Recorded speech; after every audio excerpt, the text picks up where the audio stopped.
एकादशः पाठः सुभाषितानि। सुभाषितानि यानी होता है अच्छी युक्ति।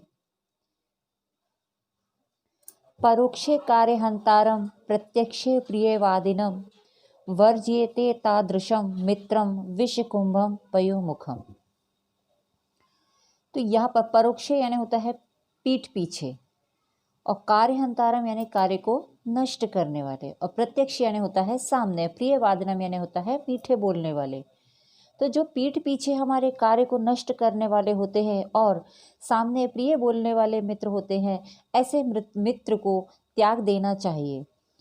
जिस प्रकार वर्ज्यते तादृशम मित्रम, ऐसा मित्र जो होता है वो उस विष कुंभम यानी उस विष के कुंभ यानी होता है घड़ा, तो उस कुंभ के घड़े के समान होता है, जिसमें पयोमुखम यानी जिसके मुख पर तो दूध रहता है और अंदर उन्हें विष भरा रहता है। तो ऐसे मित्र को हमेशा के लिए त्याग देना चाहिए। अगला श्लोक है अपूर्व कोऽपि कोशो अयम विदिते तव भारती व्ययतो बुद्धि मायाति क्षय मायति संजायत। यहाँ पे भारती जो है वो सरस्वती देवी के लिए कहा गया है। तो अपूर्व कोऽपि कोशो अयम यानी कि हे विद्या की देवी, तुम्हारी जो यह विद्या रूपी जो धन है, विद्या का जो खजाना है, वह बहुत ही अद्भुत है। क्योंकि व्यय तो बुद्धिमयता, व्यय यानी होता है खर्च करना, इसको हम जितना खर्च करते हैं वह उतना बढ़ता है। और क्षयमति संजाता, संजाता यानी होता है इकट्ठा करना, और हम इसको जितना एकत्र करके रखते हैं वह उतना ही घटता है, यानी विद्या बांटने से बढ़ती है। अगला श्लोक है बिना वेदम बिना गीताम बिना रामायणीम कथाम बिना कविम कालिदासम भारतम भारतम न ही। बिना वेदों के यानी वेदों के बिना और श्रीमद् भगवद गीता के बिना और रामायण की कथा के बिना और ना ही कवि कालिदास के बिना ये जो भारत है वह भारत नहीं है, यानी अर्थात तो इसके बिना, इन सब के बिना भारत की कोई भी पहचान नहीं है। अगला श्लोक है उदये सविता ताम्रस्त्राम एवास्तमेति च संपत्तौ च विपत्तौ च महताम एक रूपता। उदय यानी उदित होने पर, और एवास्तमेति यानी अस्त होने पर, सविता यानी कि सूर्य, और ताम्र यानी कि तांबे के कलर का लाल। तो जब सूर्य उदित होता है और जब सूर्य अस्त होता है, दोनों समय जो उसका जो रंग होता है, सूर्य का रंग, वह ताम्र यानी तांबे के रंग का होता है, यानी लाल दिखाई देता है। संपत्तौ च विपत्तौ, संपत्तौ यानी सुख में, और विपत्तौ यानी कि परेशानी यानी दुख में। तो संपत्ति में और विपत्ति में महताम एक रूपता, यानी जो महान पुरुष होते हैं वह एक समान ही दिखाई देते हैं। यानी कि सूर्य जब उदित होता है उस समय लाल होता है, और जब अस्त होता है उस समय भी लाल होता है। उसी प्रकार जो महान लोग होते हैं वह संपत्ति यानी सुख में और विपत्ति यानी दुख में एक समान रहते हैं। अगला श्लोक है उद्धम साहसम धैर्यम बुद्धि शक्ति पराक्रमः शटेते यत्र वर्तन्ते तत्र देवः सहायकः। उद्धम यानी होता है परिश्रम, तो परिश्रम यानी कि मेहनत। तो जो परिश्रम उद्यमी व्यक्ति होते हैं, जो परिश्रमी व्यक्ति होते हैं, और जो साहसी होते हैं, साहस यानी जिसमें बल और हिम्मत होती है, और जो धैर्य वाले होते हैं और जिनमें बुद्धि होती है और शक्ति होती है और उनमें पराक्रम, अगर जहाँ पर ये 6 गुण होते हैं तो वहाँ पर भगवान भी सहायता करते हैं। इसका मतलब यह है कि व्यक्ति को सबसे पहले खुद आगे आना होता है, और अगर वह कुछ नहीं करता है तो उसकी कोई भी सहायता नहीं कर सकता है। इसलिए किसी भी कार्य को करने के लिए सबसे पहले स्वयं को आगे आना चाहिए, तभी सभी मदद करते हैं।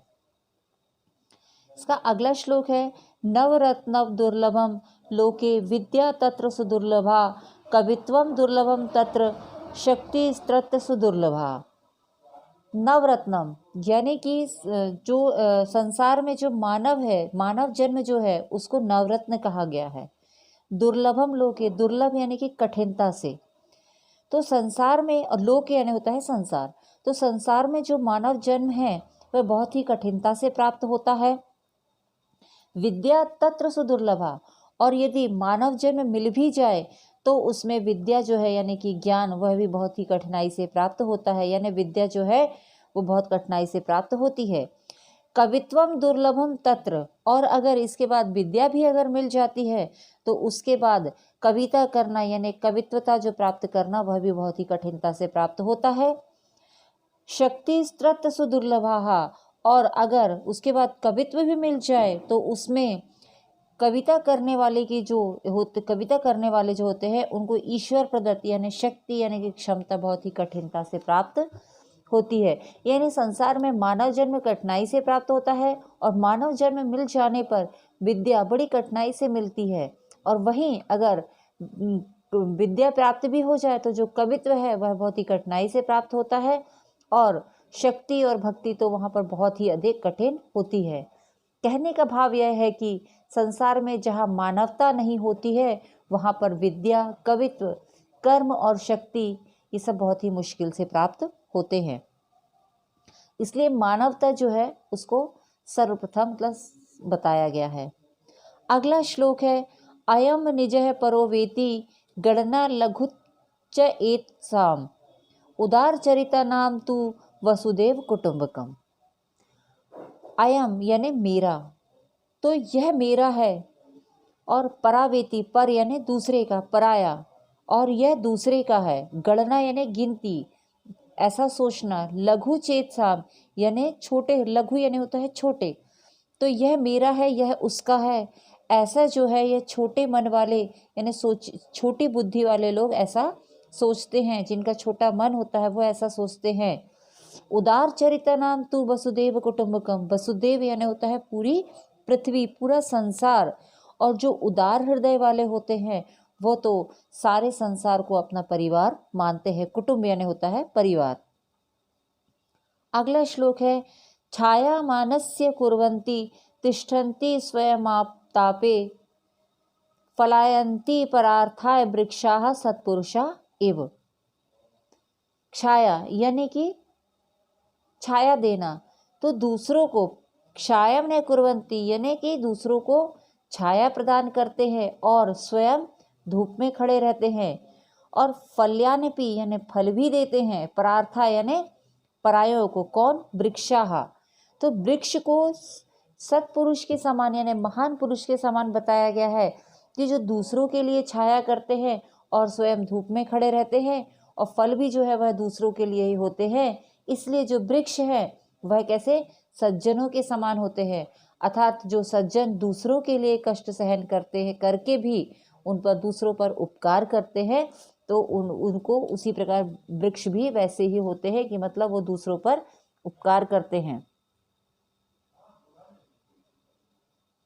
अगला श्लोक है निदन्तु नीति निपुणाः यदि वा स्तुवन्तु लक्ष्मी समाविशतु गच्छन्तु वा यथेष्टम् अद्यैव वा मरणमस्तु युगान्तरे वा न्यायात्पथ प्रविचलन्ति पथम न धीराः। तो यहाँ पर निदन्तु नीति निपुणाः यानी कि जो धैर्यशील जो मनुष्य होते हैं, नीति निपुण जो होते हैं, नीति में कुशल होते हैं, कुशल जो होते हैं वह वो विद्वान, अगर वो निंदा करें या प्रशंसा करें, मतलब जो धैर्यशील मनुष्य होते हैं वो उनके बारे में बताया गया है कि चाहे वो नीति में कुशल हों, वो उनकी विद्वान निंदा करें या फिर उनकी प्रशंसा करें। इच्छा अनुसार संपत्ति आए अथवा दूर चली जाए, मतलब उनके पास धन आए या दूर चले जाए, यानी वो किसी के बारे में भी सोचते नहीं हैं। और आज ही मृत्यु आ जाए या वो कई दिनों तक, कई युगों तक वो जीवित रहें, बहुत दिनों के बाद हो, परंतु वो अपने जो है न्यायोचित यानी सही मार्ग से वो एक भी पग यहाँ वहाँ विचलित नहीं होते हैं। यानी जो विद्वान नीति निपुण जो लोग होते हैं, जिसको धैर्यवान व्यक्ति कहा जाता है, उनकी कोई निंदा करे या फिर उनकी कोई बुराई करे, लक्ष्मी अपनी इच्छा अनुसार उनके पास आए अथवा जाए, और मृत्यु आज ही आ जाए या युगों के बाद आए, लेकिन जो धैर्यवान पुरुष होते हैं वह अपने न्याय के मार्ग से एक कदम भी नहीं हटते हैं। इसके लिए किसी कवि ने कहा है कि कोई बुरा कहे या अच्छा, लक्ष्मी आए या जाए, चाहे 100 वर्षों तक जीऊं, मृत्यु आज ही आ जावे, पर न्याय मार्ग से मेरा पग कभी न विचलित हो पावे। ऐसा रहे भावना मेरी, सरल सत्य व्यवहार करूं, बने जहाँ तक इस जीवन में औरों का उपकार करूं।